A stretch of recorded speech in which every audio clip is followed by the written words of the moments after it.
சிவபக்தர்கள் அனைவருக்கும் வணக்கம். இன்னைக்கு மார்கழி 2 பார்க்கக்கூடிய தலைப்பு இன்னைக்கு குசேலர் தினம். இத பத்தி தான் நாம இன்னைக்கு பார்க்க போறோம்.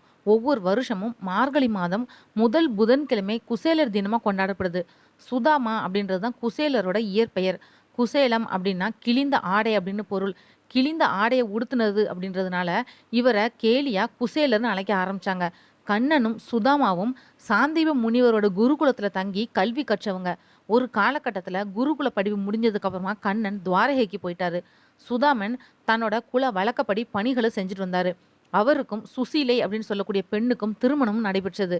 இவங்க இல்லற வாழ்க்கையில பல பிள்ளைகளும் பிறந்தாங்க. குடும்பம் பெருசானதுனால அதுக்கேத்த வருவாய் இல்லாம சுதாமன் ரொம்பவே சிரமப்பட்டாரு. குடும்பத்துல வறுமை நாளுக்கு நாள் அதிகரிச்சுட்டே போச்சு. பல நாட்கள் பட்டினியா இருக்க நேர்ந்ததுனால குசேலரும் அவரோட மனைவியும் மெலிந்தே போயிட்டாங்க. பிள்ளைகளும் வாடி போனாங்க. இந்த நிலையில ஒரு நாள் அவரோட மனைவி, பாலிய பருவத்தோட உங்களோட நண்பரா இருந்த கிருஷ்ணன் இப்போ துவாரகைக்கு அரசரா இருக்கிறாரு. அவர்கிட்ட நேர்ல போய் நம்மளோட குடும்ப நிலைமைய எடுத்து சொல்லி ஏதாவது உதவியை பெற்று வாருங்கள் அப்படின்னு சொல்லி கணவன்கிட்ட சொன்னா. இதை கேட்ட குசேலர் துவாரகைக்கு செல்ல சம்மதிச்சாரு. தன்னோட குடும்ப வறுமை நீங்கும் அப்படின்றத விட நீண்ட நாட்களுக்கு அப்புறமா தன்னோட ஆருயிர் நண்பனை நேர்ல காணக்கூடிய ஆவல் தான் அவரோட சம்மதத்துக்கு காரணமா இருந்தது. இதுதான் குசேலரோட உண்மையான நட்புக்கு எடுத்துக்காட்டு. ஒரு அரசரை பார்க்க செல்றப்போ வெறும் கையோட செல்லாம ஏதாவது கொண்டு செல்லணும் அப்படின்ற மரபை தெரிஞ்சுக்கிட்ட குசேலர் கிருஷ்ணனுக்கு கொடுக்கறதுக்காக வீட்ல ஏதாவது இருக்கா அப்படின்னு கேட்குறாரு.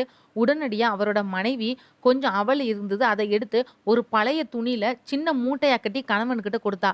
பகவான் கிருஷ்ணனை நேர்ல பார்க்க போறோம் அப்படின்ற மன மகிழ்ச்சியோட குசேலர் துவாரகை நோக்கி நடக்க தொடங்கினாரு. அவர் துவாரகை அடைஞ்சப்போ அந்த நகரோட செழிப்பையும் குறிப்பா கிருஷ்ணனோட அரண்மனையோட செல்வ செழிப்பையும் கண்டு பிரமிச்சு போய் நின்னாரு. தேவலோகம் மாதிரி காட்சியளித்த அந்த அரண்மனையில அந்த புறத்துல தன்னோட மனைவி ருக்மணியோட ஊஞ்சல் வீற்றிருந்த கிருஷ்ணருக்கு குசேலர் வந்திருக்கக்கூடிய செய்தியும் தெரிவிக்கப்பட்டது. அதை கேட்டதுமே கண்ணன் குசேலரை வரவேற்கிறதுக்காக துள்ளி குதிச்சு அரண்மனையோட பிரதான வாயிலுக்கு ஓடி வந்தாரு. ரொம்ப நாட்களுக்கு அப்புறமா தன்னோட நண்பனை பார்த்ததுக்கு அப்புறமா ஆற தழுவிட்டாரு. அன்போட மிகுதியால 2 பேருமே ஆனந்த கண்ணீரோட நலம் விசாரிச்சுக்கிட்டாங்க. அதுக்கப்புறமா குசேலரை உள்ள அழைத்துட்டு போன கண்ணன் அவரை ஒரு இருக்கையில அமர்த்தி தன்னோட மனைவி ருக்மணியோட பாத பூஜை செஞ்சு முறைப்படி வரவேற்றாரு. பலவிதமான பண்டங்கள் கொண்ட உயர்ந்த விருந்துக்கு ஏற்பாடும் செஞ்சாரு. பணியாட்கள் கொண்டு பரிமாறாம கிருஷ்ணனும் ருக்மணியும் தான் பரிமாறினாங்க. பரம ஏழையான தனக்கு கிருஷ்ணன் காட்டின தூய அன்பையும் மரியாதையையும் கண்டு திக்குமுக்காடின குசேலர் ரொம்ப மகிழ்ச்சியும் உற்சாகமும் அடைஞ்சாரு. விருந்துக்கு அப்புறமா தன்னை காண்றதுக்காக நீண்ட தூரம் நடந்தே வந்ததுனால களைப்போடு இருந்த குசேலரை அழகிய கட்டில் அமர்த்தி அவரோட கால்களை கிருஷ்ணர் தன்னோட கையாலேயே பிடிச்சு விட்டாரு. குருகுல வாழ்க்கை சம்பவங்களை 2 பேருமே நினைவு கூர்ந்து மகிழ்ந்தாங்க.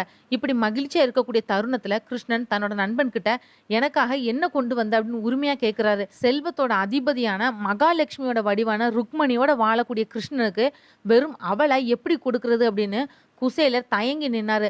அதை தெரிஞ்சுக்கிட்ட கிருஷ்ணன் குசேலரோட இடுப்புல தொங்குன சின்ன துணி மூட்டைய தானே எடுத்து அதுல இருந்த அவல்ல ஒரு பிடியை எடுத்து மகிழ்ச்சியா சாப்பிட்டாரு. அன்பா பக்தர்கள் கொடுக்கக்கூடிய சாதாரணமான பொருளும் இறைவனுக்கு மிகுந்த ஆனந்தத்தை தரும் அப்படின்றது இந்த சம்பவம் நமக்கு எடுத்துக்காட்டுது. அன்னைக்கு இரவு குசேலரை அந்த புறத்துல இருக்கக்கூடிய அறையில தங்க வச்சாரு கிருஷ்ணன். தான் துவாரகைக்கு வந்த நோக்கத்தை மறந்து கிருஷ்ணனோட அன்பையே நினைத்த மாதிரி அன்றைய இரவையும் கழிச்சாரு குசேலர். மறுநாள் கிருஷ்ணன் கிட்ட விடைபெற்று செல்றப்ப கூட மனைவி சொல்லி அனுப்பின செய்தியை தெரிவிக்கல. கிருஷ்ணனை கண்ட மன நிறைவோட ஊருக்கு திரும்பினாரு. நடந்தே தன்னோட ஊரை அடைஞ்ச குசேலருக்கு அங்க ஒரு ஆச்சரியம் காத்துட்டு இருந்தது. தன்னோட குடிசை இருந்த இடத்துல ஒரு பெரிய மாளிகை இருக்கிறத பார்த்து வியந்து போய் நின்னாரு. சில பணியாட்கள் அவரை ரொம்ப மரியாதையோட வரவேற்று உள்ளேயும் அழைச்சிட்டு போனாங்க. மாளிகைக்குள்ள அவரோட மனைவி பிள்ளைகள் எல்லாம் புதிய பட்டாடை அணிஞ்சு பலவிதமான அணிகலன்கள் எல்லாம் போட்டிருந்தாங்க. மகிழ்ச்சியா இருந்தாங்க. தான் ஏதும் கேட்காமலே தன்னோட நண்பனான இறைவன் தனக்கு இத்தகைய பேருதவி செஞ்சதை நினைச்சு ஆனந்த கண்ணீர் விட்டாரு குசேலர். அவரோட மாளிகையில பொன்னும் பொருளும் குவிஞ்சிருந்தாலும் குசேலர் மட்டும் ஆடம்பரத்தை நாடாம செல்வ பற்றற்று பழைய நிலையிலேயே இருந்து எப்பவும் கிருஷ்ணரோட நினைவுடைய வாழ்ந்தாரு. தூய நட்புக்கு இலக்கணமா கிருஷ்ணனும் குசேலரும் இருந்தாங்க. குசேலர் கிருஷ்ணனை தரிசனம் செய்யறதுக்காக ஆவலோட அவள் கொண்டு சென்ற நாள் மார்கழி மாதம் முதல் புதன்கிழமை. அதனால இன்னைக்கும் குருவாயூர்ல மார்கழி முதல் புதன்கிழமை குசேலர் தினமா கொண்டாடுறாங்க. அடுத்ததா குசேலர் கொடுத்த அவலை தின்ற கண்ணனை ருக்மணி எதுக்காக தடுத்தா, இதை பத்தி தொடர்ந்து பார்க்கலாம். கிருஷ்ணன் அவளை கட்டாயப்படுத்தி வாங்கி சாப்பிட்டாரு. இதுக்கான காரணத்தையும் பார்க்கலாம். பால்ய வயதுல சாந்திபனி முனிவர்கிட்ட இவங்க ஒண்ணா பாடம் கற்றப்போ முனிவரோட மனைவி இவங்கள விறகு சேகரிச்சுட்டு வர்றதுக்கு அனுப்புனா. போகிறப்போ வெல்லம் கலந்து அவல் கொடுத்து பிரிச்சு சாப்பிடும்படி சொல்லி அனுப்புனா.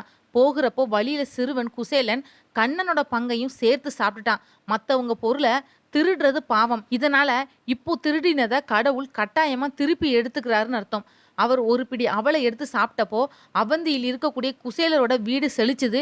இன்னும் ஒரு பிடி அவலை எடுத்து வாயில போட்டா கண்ணனோட செல்வம் முழுவதும் அங்கேயே போயிடும் அப்படின்றதுனால ருக்மணி அதை தடுத்தாள் அப்படின்னு சொல்லுவாங்க.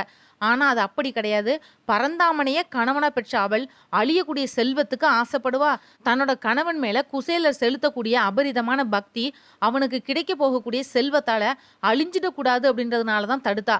அதே வேளையில கேவலம் பொருள் உதவி கேட்டு இந்த நட்பை கொச்சைப்படுத்தணுமா அப்படின்னு சொன்னாலும் கிருஷ்ணன் தருவான்.